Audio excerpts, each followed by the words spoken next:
Hello guys, this is the author of the book 영어회화 한국에서도 되던데요. My name is 신규열. And before starting this video, I need to say upfront that I'm not going to edit this video at all. Simply because I'm too lazy to edit the video because editing the video takes a lot of time and now I'm a little bit tired, like sick and tired of doing that anymore. So I'm going to obviously make a lot of mistakes like pronunciation and grammar, and sometimes I will probably use like improper expressions, but please be understandable. At least I'm going to put subtitles in Korean so that you can understand much better. And in today's video, what I'm going to do is I'm going to summarize what Steve Jobs said in his commencement speech in the Stanford University like a few years ago. It's like in 2004, 8, something like that, but I don't exactly what year that was.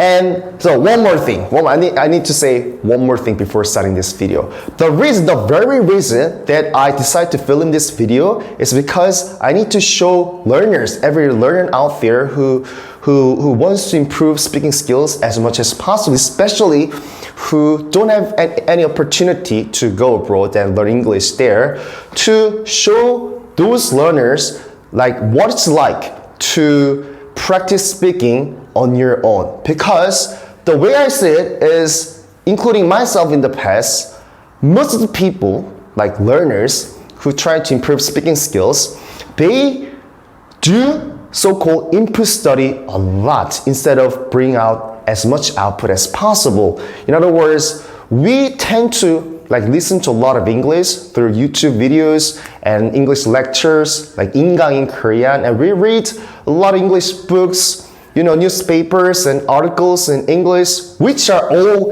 input study. But we most of the time overlook, don't really, take care of output study, which includes writing and speaking. So for example, taking Steve Jobs' video as an example, a lot of people studied Steve Jobs' video, his commencement speech, which was really great, but they finished their study there. They never write or speak just like I'm doing based on what they learned from that video. So that's exactly what I'm going to do in today's video. This is totally output study, okay? So let me begin. So Steve Jobs, in his commencement speech, which is amazing, he made 3 stories to all the students there. So let me begin by touching on the first point.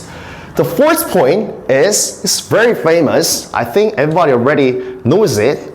Connecting the dots. Connecting the dots.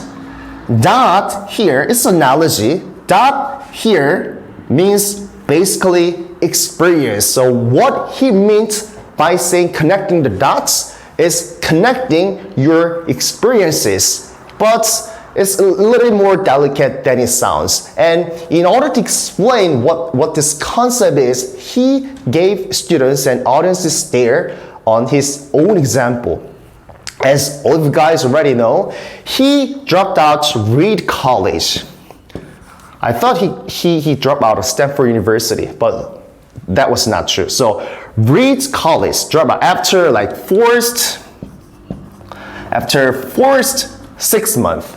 And the reason that he decided to quit his university was he simply didn't see value in university. And he was also worried that, just like us, at least just like me, he was worried that all of his parents' savings were simply wasted on his expensive tuition fee. That's why he left college. But after about 16 to 18 months, he didn't leave college at all. He actually stayed around there and started to take a lot of classes there that are non-requirement anymore. And one of them is, it's very famous as well, calligraphy class.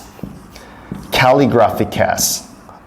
It doesn't matter. Calligraphy class, which turned out later priceless later, invaluable to his own company and career, because when he first invented and designed the first Macintosh computer, this calligraphy class came to him all back, because Macintosh computer obviously is designed with very beautiful typographies. He said this is the first computer for the first time in the world that has beautiful typographies. So he said if he hadn't taken or audited classes at that time, that's probably Apple and Macintosh computer would have not existed that time, because that's how much calligraphy impacted his design value and his design skills and Apple generally speaking. And he emphasized that we cannot really connect the dots looking forward, which means we cannot really understand how experiences that we have now help us later in the future. We can only connect the dots looking backwards. So what did he try to say with the first point? The way I say it, in my opinion, he must have thought that do and have as many experiences as possible, although they don't seem to help you at the moment, because they're going to help you later in the futures in many ways and in unexpected ways. Just like calligraphy class in the past helps Steve Jobs later when designing a lot of computers. This is his first point. And moving on to the second point. So what did he talk about in the second point? So second point is, it sounds very cliche, but it feels a little bit different because it's Steve Jobs who said the second point, which is do what you want to do. Yeah, it sounds pretty much cliche. And once again, he brought up his own personal experience to talk about the second point. At the beginning of the second point, he said that he was very lucky. He felt very lucky because he found what he loved to do at a very early age. He studies Apple with his friend Wozniak at the age of when? How was it when he studied Apple? Just 20. Okay, that's why he felt very happy and very lucky. However, 10 years later, around 30, when Steve Jobs was around 30, he was fired from the very company that he established, that he found, that he started, which was ridiculous. And after going through this ridiculous situation, Steve Jobs said that he didn't know what to do after 6 months, after getting fired from the company he started.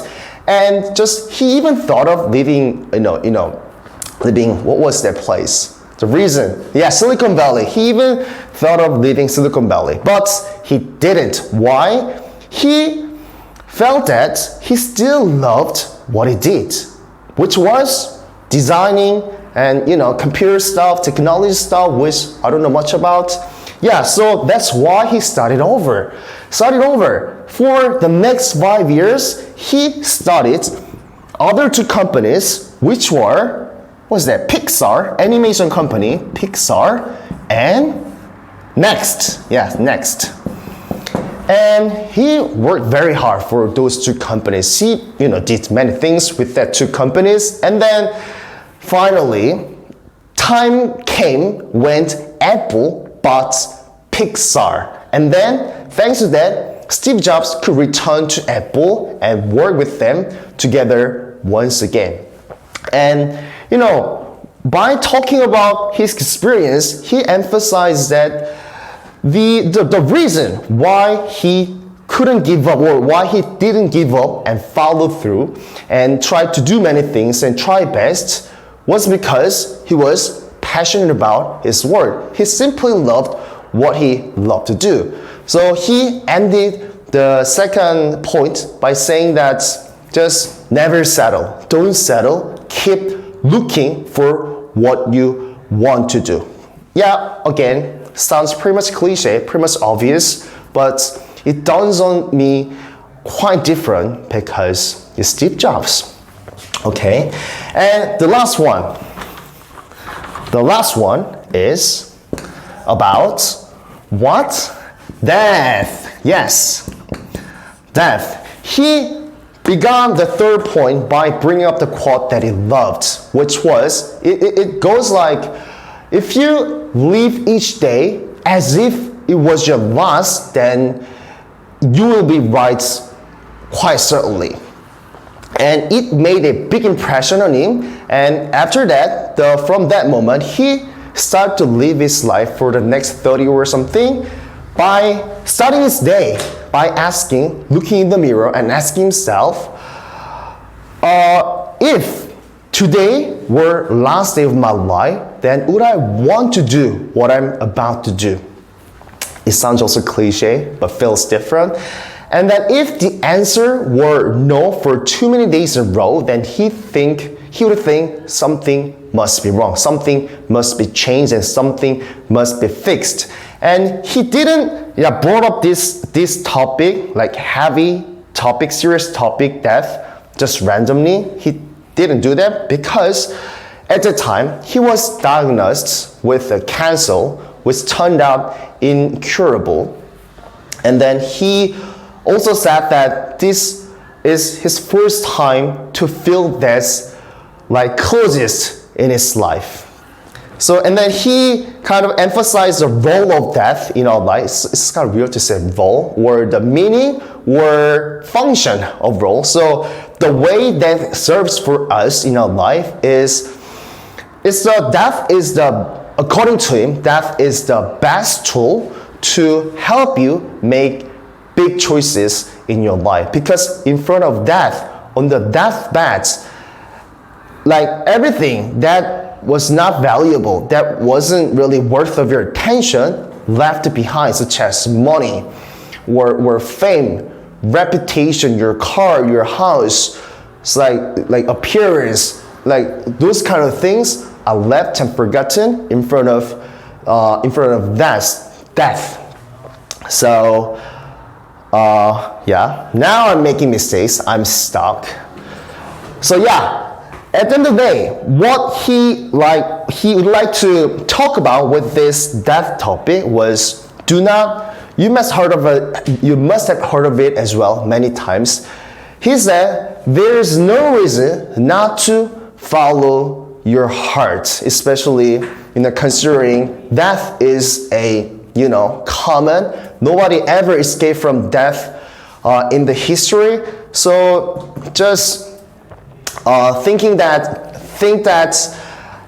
today were like your last day, and as if today were live your each day as if today were your last day. Very complicated. So these 3 points are actually what Steve Jobs said with this great energy at the time at the Stanford University in commencement speech. 자, 여기까지입니다. 뭔가 실수를 많이 한 것 같은데, 그래도 이런 식으로 여러분 한국어를 처음 말하나요? 항상 그러니까 이런 스티브 잡스 영상뿐만 아니라 다른 미드가 됐건 영어 원서가 됐건 뭐가 됐건 간에 보통 영어 회화 공부한다고 하면은 읽기만 하다 끝나죠. 읽고 듣고 하다가 이렇게 스스로 나만의 언어로 정리해보고, 이게 꼭 말이 아니더라도 라이팅으로라도 아웃풋을 내는 게 없습니다, 대부분. 저는 이걸 좀 그래서 이런 식으로 이거 혼자서도 할 수 있는 거죠. 쓸 수 있는 거고, 이런 식으로 뭔가 듣고 읽고 배웠다면은 라이팅이나 스피킹으로 아웃풋을 꼭 내봐야지 스피킹 실력을 좀 키울 수가 있다. 물론 처음부터 저도 처음 영어 회화를 공부해서 당연히 이렇게 막 말을 못했겠죠. 엄청 막 버벅거리고, 그런데 바로 그 버벅거리는 걸 많이 거쳐야지만 그래도 덜 버벅거리는 단계로 지금처럼 나갈 수 있다는 거. 자, 오늘 영상 여기까지 재밌게 보셨으면 좋겠네요. 자, 뭔가 이런 영상 처음이어서 좀 긴장했었습니다. 자, 어쨌든 질문 있으면은 댓글란에 남겨주시고 저는 다음 영상에서 뵙겠습니다. 안녕히 계세요. 빠바빠빠빠